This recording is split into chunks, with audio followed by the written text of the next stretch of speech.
పరిశుద్ధుడైన మార్కు గారు వ్రాసిన సువార్త 8వ అధ్యాయము 36వ వచనాన్ని ఒకసారి చదువుకొని ధ్యానం చేసుకుందాం.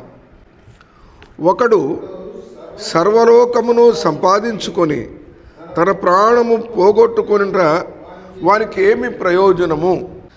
ఏమంటున్నారు ఇక్కడ? ఒకడు సర్వలోకమును సంపాదించుకొని తన ప్రాణమును పోగొట్టుకొనుట వానికి ఏమి ప్రయోజనము? ఈ సంపాదించుకొనుట అనేదాన్ని మనం గమనిస్తే, ఏమంటే ఉదయం లేస్తే మన పనే అది సంపాదన. ఏం చేసి సంపాదించాలా, ఎలాగ సంపాదించాలా అని అనునిత్యము మన ఆలోచన అయి ఉంటుంది. లోక సామెత ఏమంటుంది మనల్ని, మనకేమని బోధిస్తున్నది? కోటి విద్యలు కూటి కొరకే అని. మరి కూటి కొరకేనైతే నీ సంపాదన నీ భోజనానికి సరిపోదా? నీకు నీ పిల్లలకి సరిపడ భోజనానికి సంపాదించుకున్నాక నువ్వు ఆగిపోవచ్చు కదా. అలా ఎప్పుడు జరగదు, అలా ఎప్పుడు జరగదు.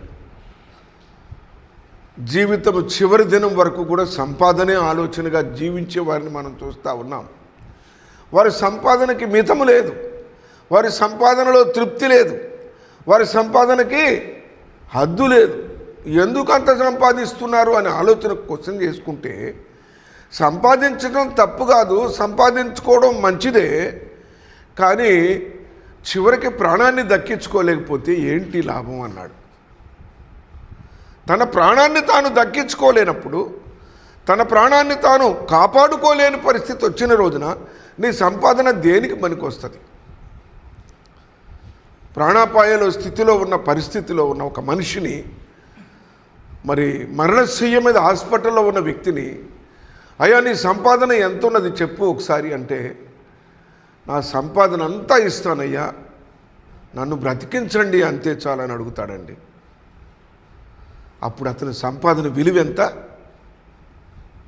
అప్పుడు అతని సంపాదన విలువ ఎంత? కూడబెట్టినదంతా అమ్మి ఆ వ్యక్తిని బ్రతికించే ప్రయత్నం చేసి చివరికి ఆ వ్యక్తి రాలిపోతే, ఆ వ్యక్తి చేజారిపోతే అతని సంపాదన విలువ ఎంత?